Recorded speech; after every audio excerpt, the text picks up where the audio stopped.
It was late, so late that even the insects had grown quiet, and the only sound left in the night was the cold wind threading its way through the skeletal trees lining the old dirt road. I found myself walking that road alone, bundled in a too-thin jacket, the chill air biting at my exposed skin. The wind carried with it the scent of wet leaves and distant smoke, maybe from someone's fireplace, or maybe something else. The moon was hidden behind a thick veil of clouds, leaving the world in near total darkness. My only light came from my phone's flashlight, flickering every so often like it too was nervous about what lay ahead. The narrow beam barely reached more than a few feet, but it was better than nothing. I walked carefully, each step crunching against gravel and frost-bitten leaves, the sound far louder than it should have been in the eerie stillness. Every now and then, a rustle in the woods would make my skin crawl. Quick bursts of movement in the underbrush, too erratic to be just wind. The occasional groan of tree branches shifting above me felt like whispers from the shadows, and my imagination began to toy with me. Was something pacing me through the woods? I tried to brush off the unease, telling myself it was probably just raccoons or deer, but that didn't make me feel any better. Then I heard it, faint at first, just a distant hum, almost drowned out by the wind. But as the seconds passed, it grew clearer. An engine, a vehicle. It was coming from behind. I turned my head slightly, just enough to see the glow of headlights weaving through the trees in the distance. The car wasn't speeding, it was crawling. Its engine rumbled low, steady, almost purposeful. The way it moved set my teeth on edge. There was no reason for anyone to be out here at this hour. This wasn't a through road, just a long, isolated stretch that curved around the old quarry and ended near my house. I slowed, hoping maybe the car would pass, but as it got closer, it began to match my pace. It didn't honk, didn't flash its lights, it just rolled forward slowly, deliberately, like it was studying me. My throat tightened. The primal part of my brain whispered that something was wrong, horribly wrong. I picked up my pace, forcing my legs to move faster, my breath clouding in front of me. Still, the vehicle followed. The crunch of tires against gravel became a metronome of dread. Not speeding, not overtaking, just following, like a predator stalking a wounded deer. I didn't want to look back. Every instinct told me not to, but that only made the fear worse. The unknown behind me became a living thing. Every hair on my body stood on end. I gripped my phone tighter, turned on the selfie camera, and tilted it slightly behind me, praying to catch some glimpse without having to turn around. What I saw nearly made me drop the phone. There was a figure. Someone was leaning halfway out of the passenger window, their face half covered by a hood. But the outline of what they held was unmistakable. A shotgun, long, dark, and deadly. They weren't just following me, they were hunting. My pulse exploded in my ears. I couldn't breathe. I couldn't run. It was as if the air itself had turned to glue. But something deep inside me said not to run, not to make myself a moving target, not yet. Instead, I kept walking, as calm as I could manage. My legs moved, but everything else felt numb. Every second stretched like a taut wire, threatening to snap. I kept the phone angled behind me, but the reflection was dark now. The person had ducked back inside the vehicle. I didn't know where they were watching from anymore.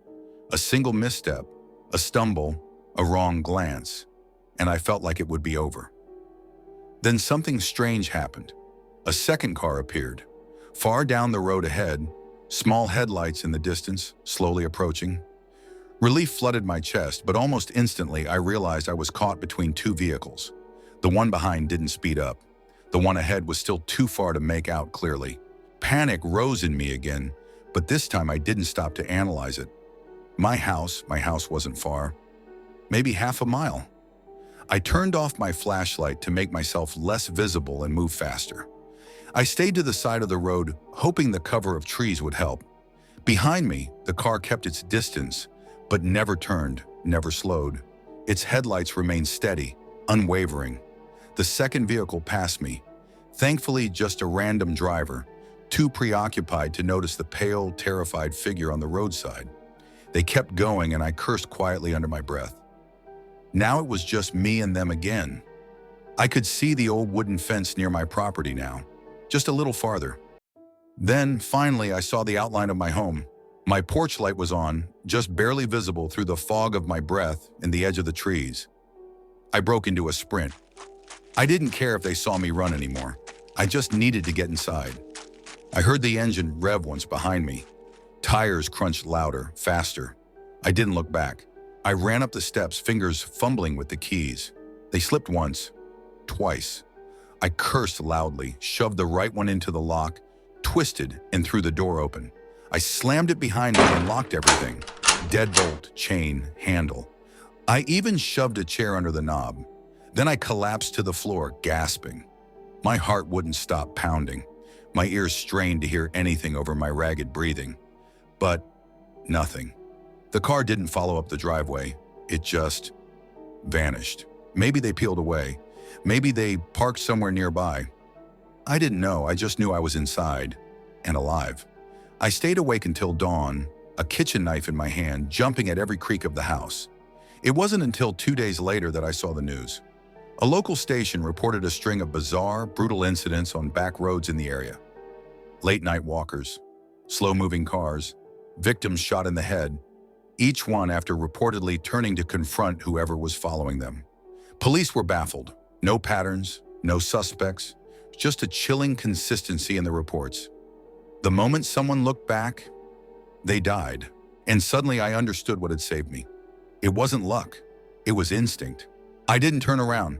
So if you ever find yourself walking alone down a desolate road and a car starts to follow and you feel that itch between your shoulder blades, that gnawing urge to look back, don't. Just keep walking and pray they get bored, because the moment you make eye contact, it's already too late.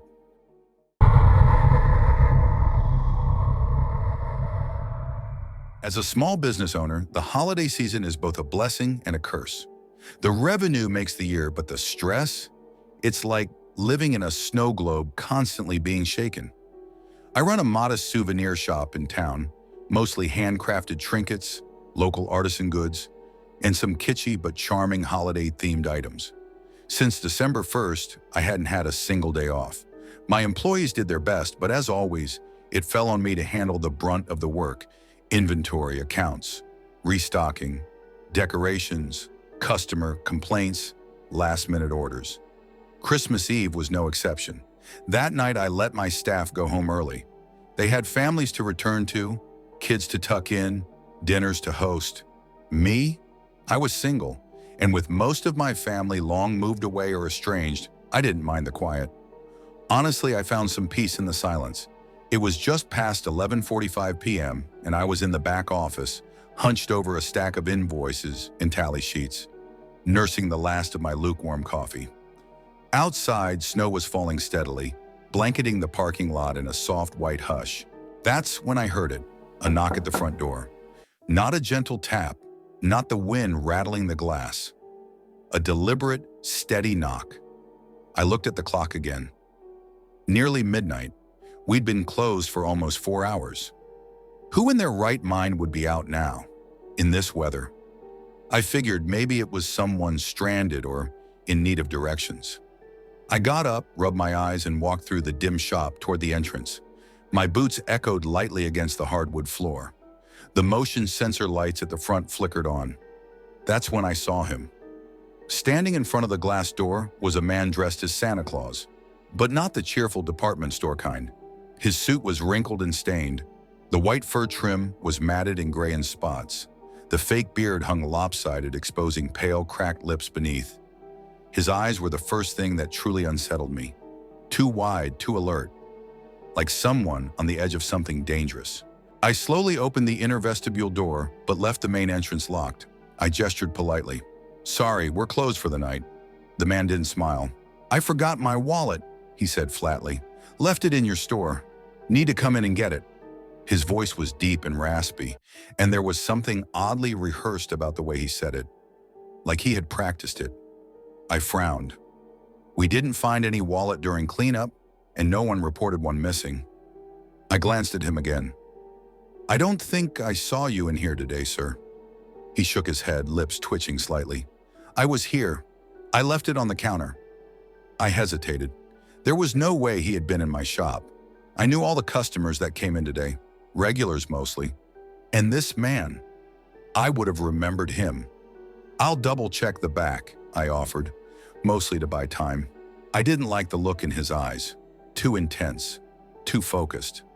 I walked back to the Lost and found bin near the register, flipping through the usual forgotten scarves, a mitten, a child's toy dinosaur. No wallet, nothing new. When I returned to the front, he was still standing there, now visibly agitated. "I'm sorry, but there's nothing here. If we find it, I'll hold it at the counter and call you if you leave a number." His demeanor changed instantly. The corners of his mouth twisted downward in an ugly scowl. He yanked hard on the door handle. The glass vibrated in the frame. "I need it tonight. Let me in." His voice was no longer patient or flat. It was demanding, sharp. I raised my hand to calm the situation. "Sir, I really need you to leave. I'm the only one here, and if you keep pulling on the door, I'll have to call the police." His eyes darkened. He bared his teeth, and what he said next chilled the air more than the snow outside. "If you don't open this door right now, I'm going to kill you." That was enough. I stepped back, grabbed the shop phone, and started dialing. I looked up. He was gone. No figure in red, no shadow. Nothing but falling snow beyond the glass. My breath caught in my throat. The silence suddenly felt unnatural, oppressive. I waited a few seconds, listening. Nothing. I didn't end up calling the cops. I just stood there, heart pounding, then slowly went back to the office. I locked the inner door behind me, just in case. Around 1 a.m., I finished the paperwork, packed up my bag, and finally got ready to head home. I checked outside through the window, just one car in the lot. Mine. No sign of Santa. The snowfall had thickened, muffling the world in white. I wrapped my coat tighter and stepped outside, locking the door behind me. Halfway to my car, I saw them. Footprints, fresh ones, heading from the lot toward my vehicle. They were deep, heavy, and unaccompanied by any others. No return path. I stopped cold. The hairs on my arms stood straight. The footprints led to my driver's side door, then disappeared. And then, behind the frost-lined windows, I saw it. A glimpse of red. The top of a Santa hat. Someone was in the back seat. My eyes met his. His face was pressed low against the window, peering at me through the glass like an animal in wait. For a split second, neither of us moved. Then he grinned. I bolted. I didn't look back, not at first. My feet slipped in the snow, lungs burning as I sprinted to the shop. I fumbled with my keys, finally got the door open, slammed it shut, and locked it just as he reached it. He crashed into the glass with a snarl, palms slapping the window. He started pulling at the handle again, harder than before. His eyes were wide with fury now, and spit flew from his mouth as he screamed, "Open this door! I'll rip out your intestines!" His voice was raw, cracked with rage. He slammed his fist on the glass so hard I thought it would break. It spiderwebbed in the corner. I dove for the phone and dialed the cops with trembling fingers. My voice cracked as I explained what was happening. They said a patrol car was nearby and would be there in minutes. For the next 5 minutes, I stood behind the counter, clutching the phone like a lifeline, watching the door. Santa never stopped staring. He paced, he yelled, he whispered things I couldn't hear, breathing heavily against the glass. Then the red and blue lights lit up the snow. He tried to run, didn't get far. The officers tackled him in the lot, shoved him face down in the snow. Even then, he screamed nonsense about reindeer, about someone named Krampus, about how I had ruined the holiday. As they drove away with him in the back seat, I glanced at my watch. 3 a.m. "Merry Christmas to me," I muttered, locking the door once more. And this time, I didn't unlock it again until morning.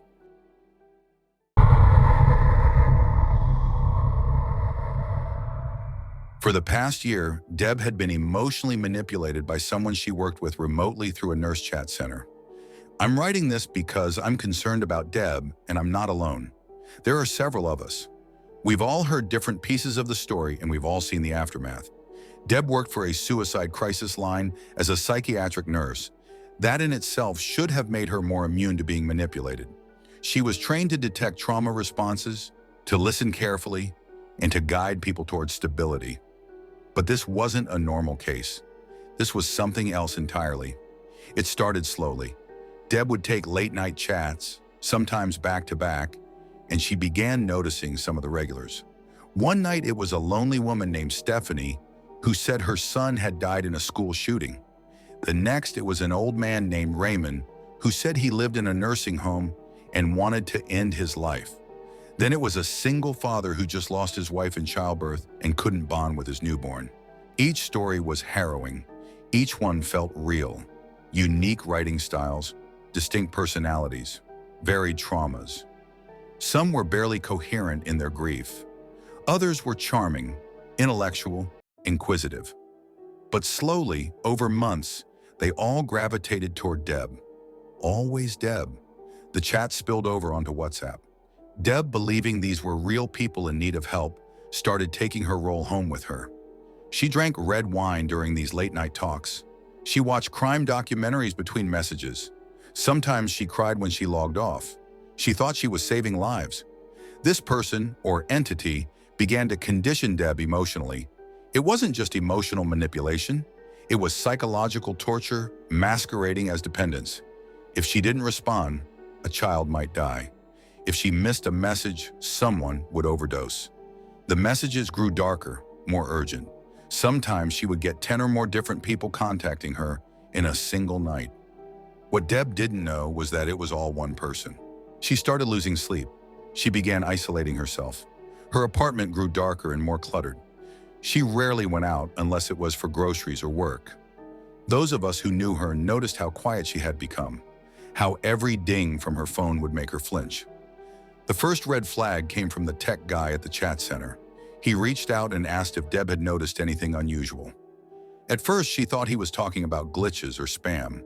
But then he asked if she realized that almost every chat she took over the past few months had come from the same IP address. It wasn't just a strange coincidence. The person wasn't just stalking her. They had gotten into the system.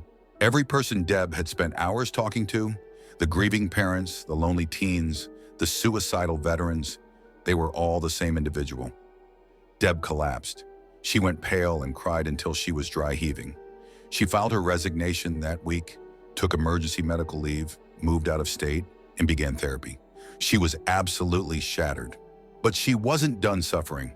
Deb started drinking heavily, more than the red wine. She'd black out, disappear for days, send garbled voice messages to people she barely knew. She stopped answering our calls. Eventually, she joined a weight management group where I met her. That's when she told me everything. Like a confession she had been holding in for months. She said she still wakes up at night hearing the WhatsApp message tone.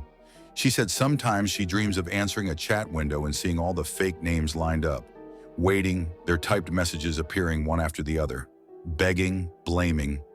She said she thinks this person is a psychopath, that they watched her, fed off her, enjoyed watching her crack. Maybe Deb watches too many crime shows, but honestly, after everything she told me, I'm not so sure she's wrong. It wasn't just deception. It wasn't just loneliness. This was targeted, persistent, and methodical.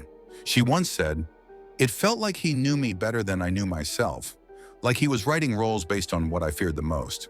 And that's what still haunts her. She quit all social media, changed her number, deleted WhatsApp, but she still jumps at every unknown number.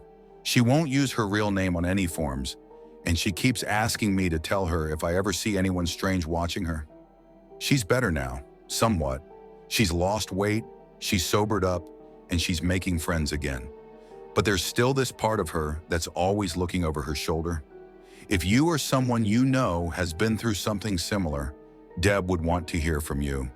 She still feels deeply ashamed for believing in something that wasn't real, for caring too much, for letting herself be pulled in.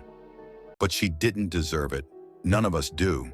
If you ask me whether I think this person was a psychopath or just lonely, my answer is both. Some lonely people spiral inward. Others reach outward and infect. This one? He infected Deb's life like a virus. She survived. But some nights I can still see her looking at the shadows, wondering if the next chat, the next number, might be him again. So no, this isn't a traditional scary story, but it's real. And it's still happening to someone who deserves peace. And I think that's scary enough. And that's a wrap for today's video. I hope you enjoyed these chilling stories. If you did, don't forget to drop a comment with your favorite one, hit that like button, and subscribe for more spine-tingling tales coming your way. Thanks for watching. See you in the next one.